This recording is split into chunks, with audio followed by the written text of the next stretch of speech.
Is it a good hair day or a bad hair day? I saw you checking. It's looking good. It's looking good. All right, fight week. Back here again. You know, what are the emotions like? What's the excitement level like coming in?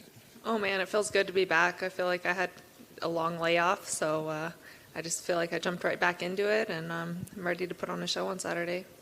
It does seem like it's been a bit of a layoff, and I'm sorry if I don't know the reason why you were originally booked back again in December of last year. Yeah. Why did that fight fall through?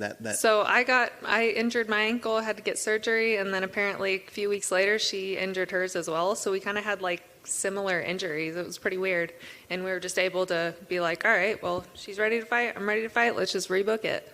Ankle feels 100%? Yeah, it feels better than 100%. Those sort of injuries, is that akin to maybe the fight style, you know, that you tend to have, you know, a lot of grappling, a lot of ground stuff, or was it just a freak sort of? Yeah, I think in this sport, you're going to have injuries no matter what. If you're not taking time off for yourself, your body's going to tell you, all right, it's time. I think I was going so hard, and I was trying to jump right back into camp, and my body was just kind of telling me to slow down.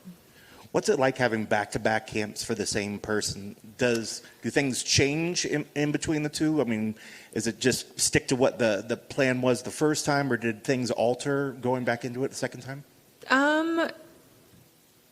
Yeah, I think they altered just a little bit.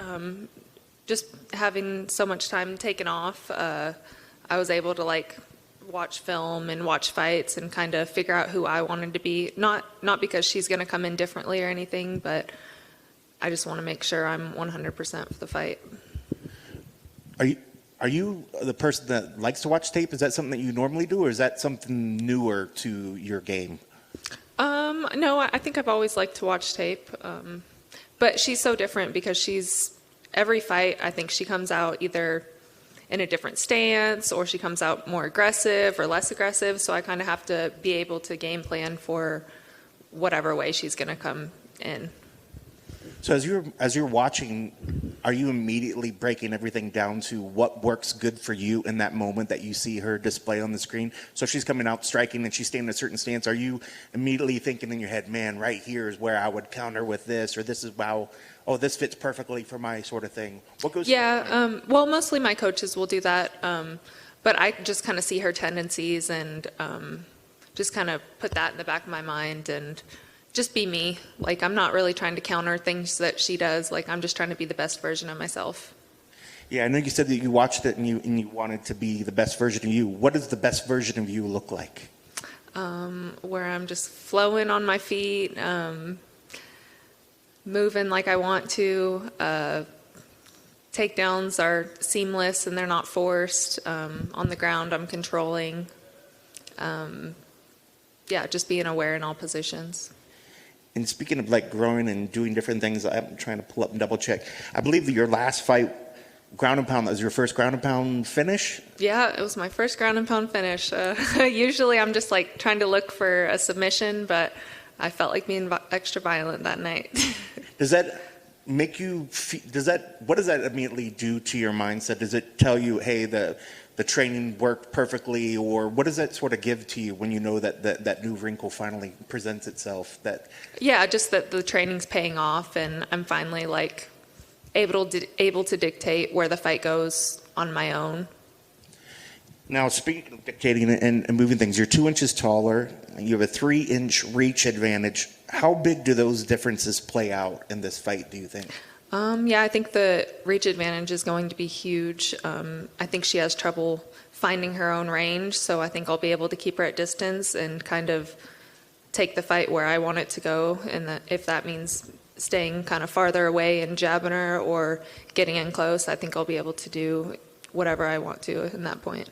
I know we always say the fight starts standing up, but it always eventually makes its way to the ground. She's got good ground and pound as well. You've got that ground and pound win.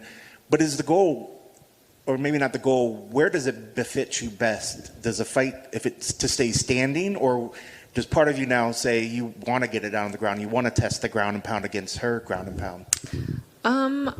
I'm confident in either one. Like, if I'm feeling good on the feet, I'm going to keep it on the feet. If my corners are like, all right, you're winning the rounds on the feet, I'm going to keep it there. If I need to get a takedown, then I'm going to find myself to a takedown. It just kind of depends on how the fight's going.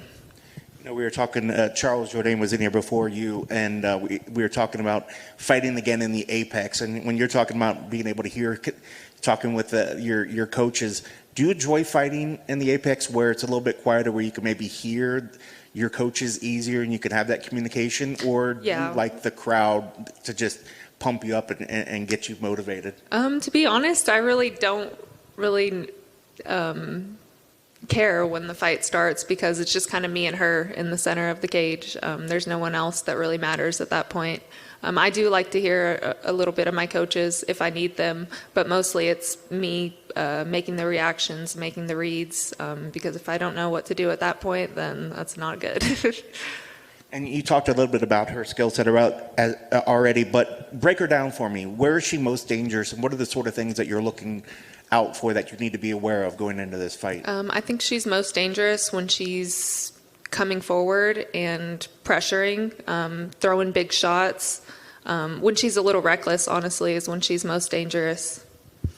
And then looking at this fight, is going out there and getting a win just enough, or do you really want to kind of ride the momentum of that last fight and really sort of put a stamp on this with an explosive victory of some sort? I'm 100% always looking for the finish. I don't like going in there and leaving it to the judges. That never works out well. So if I'm in there, I'm 100% trying to finish you. And looking forward to 2022, what sort of goals are you setting for yourself? It doesn't have to be particularly just people that you want to fight, maybe rankings, maybe it's career things outside businesses, other little sort of things. What sort of things are you setting for yourself in 2022? Yeah, just getting this win, getting that number back to on my name again, and fighting another ranked opponent. Do you think a victory on its own will get that ranking back? Yeah, I do think a victory on its own will get it back. I think she's a very well-known opponent, good opponent. It'll be nice to have that win against her. And last thing for me, keys to the victory. What sort of things need to happen to make sure that you get your arm raised at the end of the night? Make sure my timing's on point, my distance, make sure I'm zoned in, and everything else will just come naturally because I know I'm the better fighter in there. Best of luck. Thank you. Hiya. Congrats on the win against Lipsky. What were the keys for victory for you in that fight? Did you feel like a maturity and evolution in yourself, winning in a multitude of ways? Yeah, I think the key to victory on that one was to strike with her at first and not kind of just like shoot in for a takedown immediately. I knew I was going to be able to control her and on the ground. So I just had to be confident on my feet and find my takedowns kind of seamlessly. She hit really hard, so she was tough, but I'm glad I finished her. Lipsky's rebounded since that loss, whereas this is your first match back. You mentioned the long layoff and the ankle injury, but has it been frustrating at all coming back into the octagon now after so many months away and trying to capitalise again on that winning momentum? No, it hasn't been difficult. I've been doing this for so long that I feel like I can just jump back in it whenever. I think I needed a little break mentally and physically, and now I'm kind of rejuvenated and I feel like I've got some new tools and I'm coming in better than last year. Are we going to see some of those new tools on Saturday? Absolutely. You're going to see all the new tools. I've been putting in the work, I've made the sacrifices, and you're going to see a really good finish. Best of luck. Thank you.